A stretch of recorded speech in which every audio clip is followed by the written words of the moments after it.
क्या हाल है भाई? सब ठीक ठाक? चलिए आज समझते हैं डाल्टन का परमाणु सिद्धांत। डाल्टन का परमाणु सिद्धांत के बारे में बताना चाहते हैं। ये बहुत इंपॉर्टेंट चैप्टर है 11th का और 9th का, बहुत इंपॉर्टेंट और कंपटीशन का बहुत इंपॉर्टेंट है। चलिए आज समझते हैं डाल्टन का परमाणु सिद्धांत, डाल्टन्स एटॉमिक्स थ्योरी। ये डाल्टन का परमाणु सिद्धांत, मैं डाल्टन ने परमाणु के बारे में क्या कहा। तो सबसे पहले परमाणु के बारे में बताते हैं मेरे दोस्त। तो परमाणु जो था, ये परमाणु के बारे में बताता है कि सबसे पहले इसकी जो खोज किया था, परमाणु जो शब्द दिया था, जो परमाणु शब्द का जो नामकरण किया था, जो सबसे पहले खोज किया था, उसका नाम था महर्षि कणाद। महर्षि कणाद ने ही सबसे पहले परमाणु के बारे में बताया। इन्होंने कहा कि पदार्थ का जो सबसे सूक्ष्मतम कण होगा वही परमाणु कहलाता है। मतलब कहने का मतलब कि पदार्थ का सबसे सूक्ष्मतम कण जो अविभाज्य होता है, जिसको तोड़ नहीं सकते हैं, पदार्थ का सब जैसे ईंट होता है, ईंट का एक टुकड़ा में से कण निकाल लो, वही परमाणु कहलाता है। क्या उस कण को आप तोड़ सकते हो? नहीं से तोड़ सकते हो। यानी पदार्थ का सबसे सूक्ष्मतम कण जिसको तोड़ नहीं सकते हैं, उसी को परमाणु कहते हैं। ये महर्षि कणाद का कहना था। लेकिन इसके बाद अलग का साइंटिस्ट आया, दूसरा साइंटिस्ट आया जिसका नाम था लक्रेशियस। लक्रेशियस ने बताया कि नहीं, जो कणाद साहब ने बताया, महर्षि कणाद ने बता रहे कि परमाणु जो होता है ये पदार्थ का सबसे सूक्ष्मतम कण से बनता है, जिसको तोड़ नहीं सकते हैं। लक्रेशियस इनकी बातों से बहुत प्रभावित हुआ। लक्रेशियस ने कहा कि नहीं, बात महर्षि कणाद जो बोले बिल्कुल सही बोले। इसके बाद तीसरा साइंटिस्ट आया जिसका नाम था डेमोक्रिटस।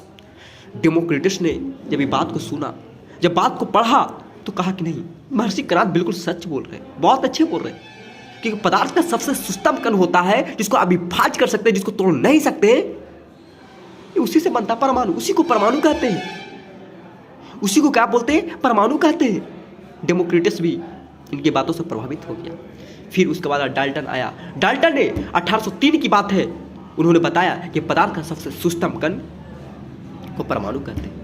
एटम एक पता है, एक यूनानी शब्द है जिसका अर्थ क्या होता है? अविभाज्य। एटम का मतलब अविभाज्य। ए मतलब होता है नॉट टम, जिसको काट नहीं सकता, अविभाज्य। एटम का एक यूनानी शब्द है जिसका अर्थ क्या होता है? अविभाज्य।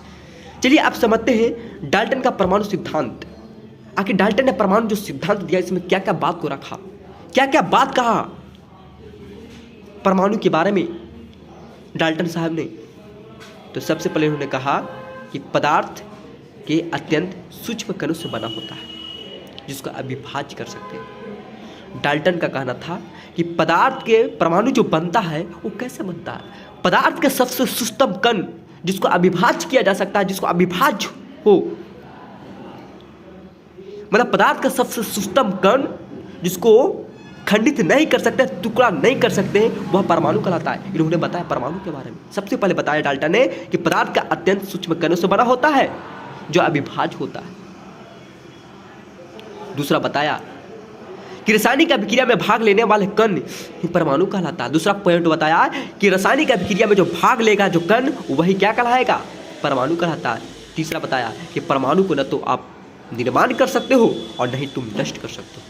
जब तुम्हारा हैसियत निर्माण करने का नहीं है तो तुम उसको नष्ट करने का तुम्हारा हैसियत नहीं है। मतलब डाल्टन ने बताया कि परमाणु को न तो तुम निर्माण कर सकते हो और नहीं तुम नष्ट कर सकते हो। चौथा बताए कि एक ही तत्व के सभी परमाणु सदृश होता है। मतलब बताया डाल्टन साहब ने कि एक ही तत्व का जो परमाणु होगा वो क्या होगा?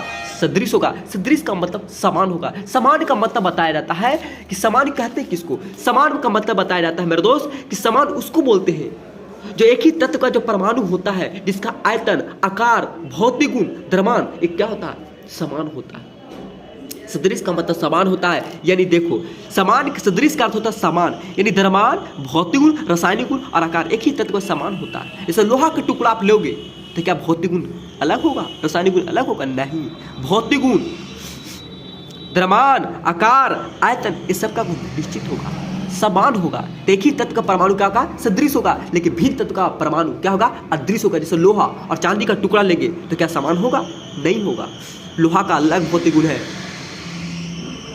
चांदी का अलग भौतिक गुण है, लोहा का अलग द्रव्यमान होगा, चांदी का अलग द्रव्यमान होगा। क्या तो भिन्न तत्व का परमाणु क्या होगा? भिन्न तत्व का परमाणु सभी प्रकार के क्या होगा? सदृश होगा? नहीं, अदृश्य होगा। तो यहाँ पर पांचवा पॉइंट कहता है कि भिन्न तत्व का परमाणु सभी प्रकार से क्या होता है? अदृश्य होता है। जैसे लोहा और चांदी, इसका भौतिक गुण अलग होगा, का समान होगा तो लोहा का अलग भौतिक गुण, एल्यूमिनियम का अलग भौतिक गुण होगा, कोई दिक्कत। छठा पॉइंट कहता है कि एक ही तत्व का परमाणु दूसरे तत्व के परमाणु के साथ संयोग करके यौगिक का निर्माण करता है। यानी एक तत्व का जो परमाणु होगा वो दूसरे तत्व के साथ क्या करेगा, संयोग करेगा, दूसरे तत्व के साथ अभिक्रिया करेगा और एक यौगिक का निर्माण करेगा। ये डाल्टन का कहना था। मतलब कार्बन ऑक्सीजन के साथ करेगा CO2 बनाएगा, कार्बन ऑक्सीजन के साथ करेगा CO बनाएगा, कार्बन मोनोऑक्साइड बनाएगा। कोई दिक्कत, यह तक स्टॉप करते हैं और इसको शेयर कीजिए मेरे दोस्त, क्योंकि तुम्हारा आपका शेयर में ही मेरे हौसला होता है। आप शेयर नहीं करते हो मैं डिमोटिवेट हो जाता हूँ। आप शेयर करोगे मैं उतना ही वीडियो बनाऊंगा, जितना लाइक करोगे जितना शेयर करोगे मैं उतना ही वीडियो बनाऊंगा।